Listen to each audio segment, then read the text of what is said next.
You're listening to Soundside. I'm Libby Dankman. Spring is here, which means a malignant force is around us, stalking our parks, beaches, and grassy medians. No, I'm not talking about pollen, though my allergies are bad this year. I'm talking about the Canada Goose. You turn a corner, you see two geese and a small gosling, and then you hear this sound. It's terrifying. That sound, the hissing, the honk.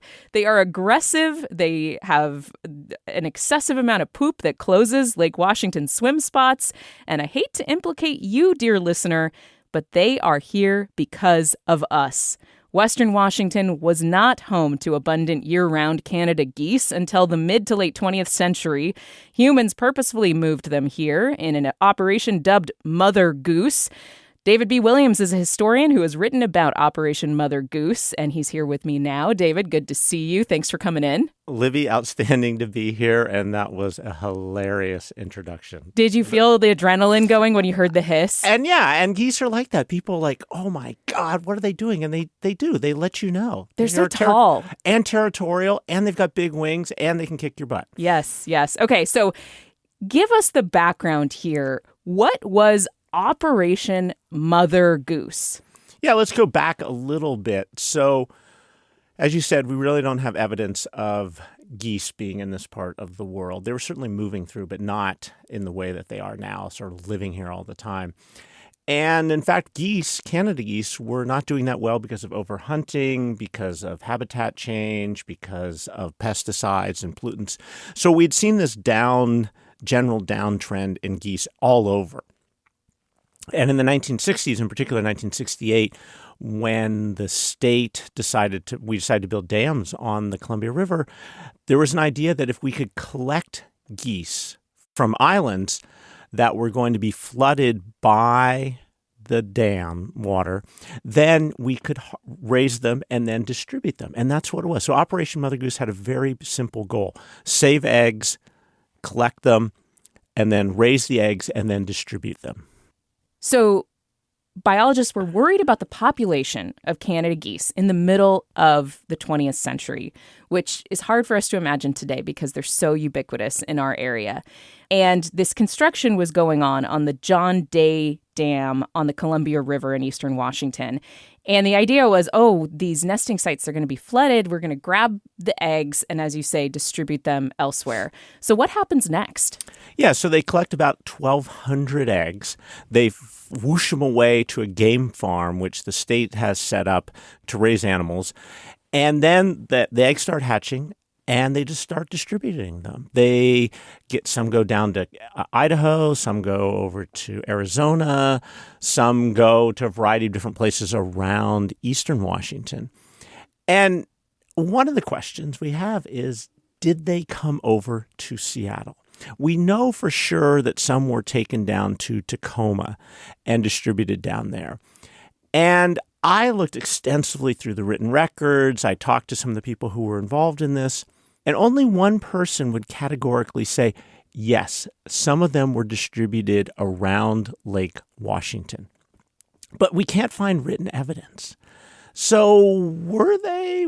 It's one of the great questions. I tend to believe that they probably were distributed here. And then once they were here, they found goose nirvana. I mean, this is a perfect place for geese.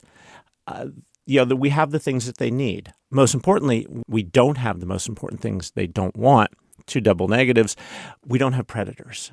Very few predators in our midst. And we have these beautiful lawns that they love. We've all seen that, how much they like the grass. We've got lots of water. We've seen that. And we generally have people who are like, initially, okay, that's cool. Geese, wow. I mean, there is something magical when they fly overhead. They are incredibly beautiful, that symbol of wildness as they're migrating. You see the V formation. Yeah. It's magical. It's magical. And you sense that is life right there moving through our corridor, and that wildness moving through the urban landscape. So initially, we love them. But like so many things, too many, we don't want them. Too much of a good thing. Exactly. So in their natural range, they would have had, predators that would control the population, and then they come here and it's like just, all bets are off. They multiply.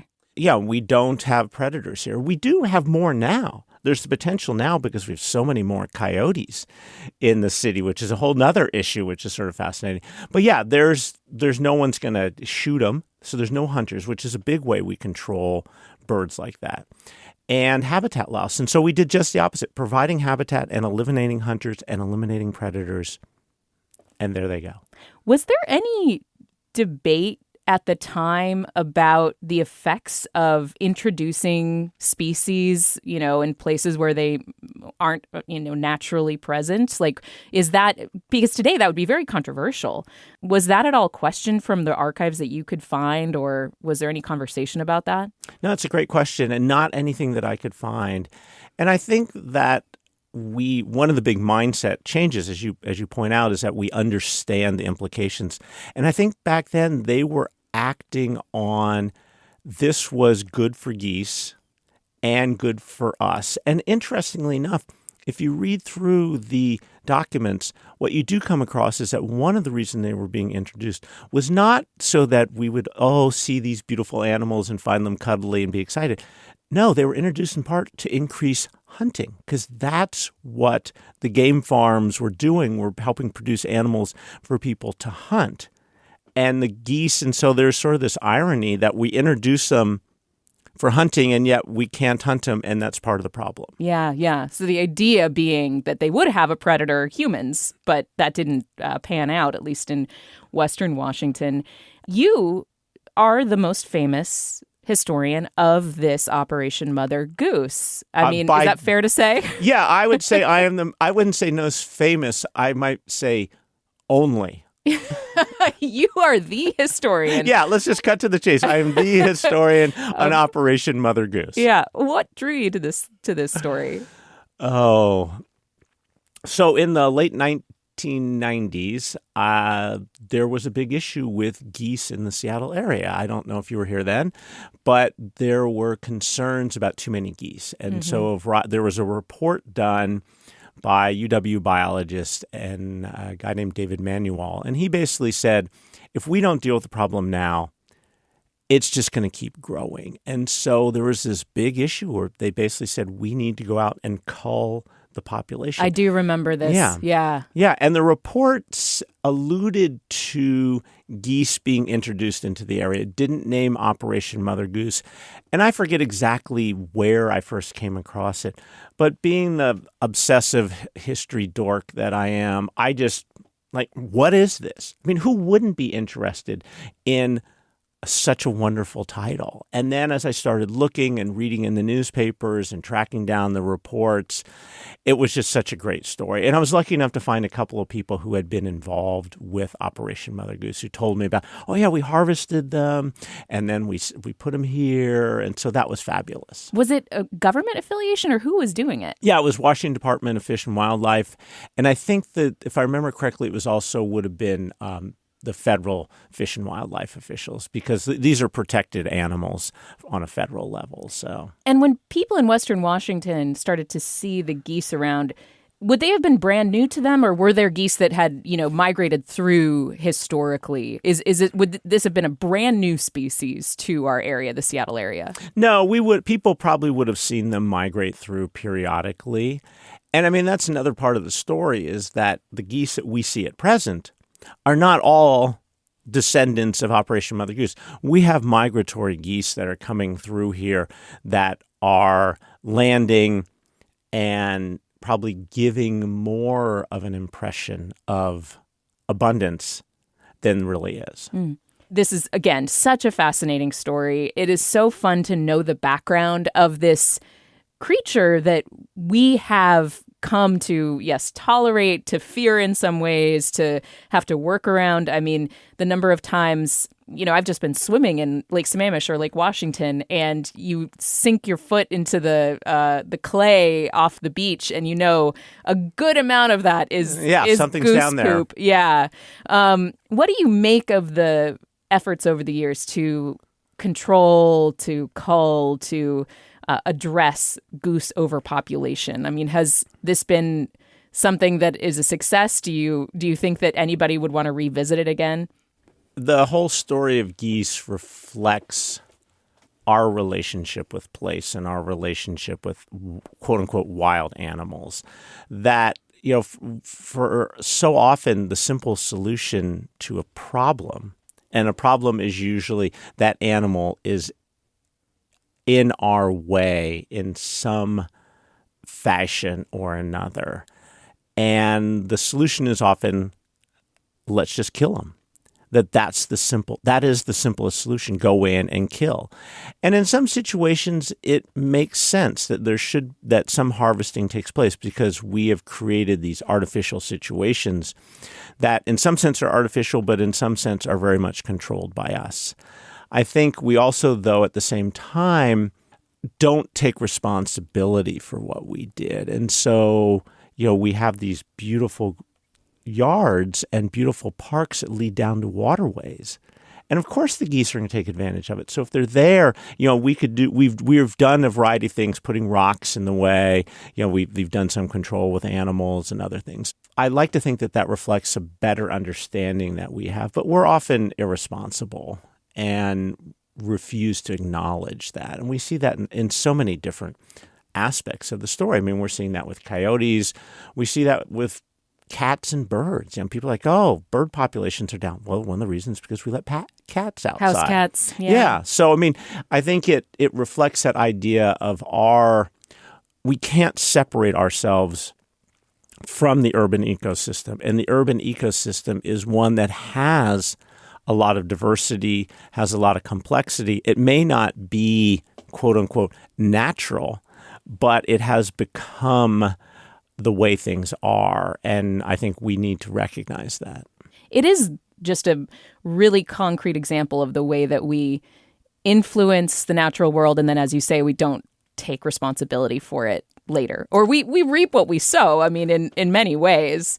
But it just sort of continues. Yeah. Look at bunnies. We have a lot of bunnies out there now. And we have these bursts at booms and busts of the bunny population. Earlier this year, there was late last year, got all excited about the grubs that were in the grass and the crows were ripping up all the grass. It's a boom-bust cycle. So some things just happen and we don't, again, I think we're not paying attention to the natural world around us. And so when all of a sudden it raises to the level that we're concerned, it's not like it happened yesterday. It's been building up slowly, and we've been part of that story. And we're getting, I think, to me, the classic are coyotes, where we're starting to see more and more coyotes in the city.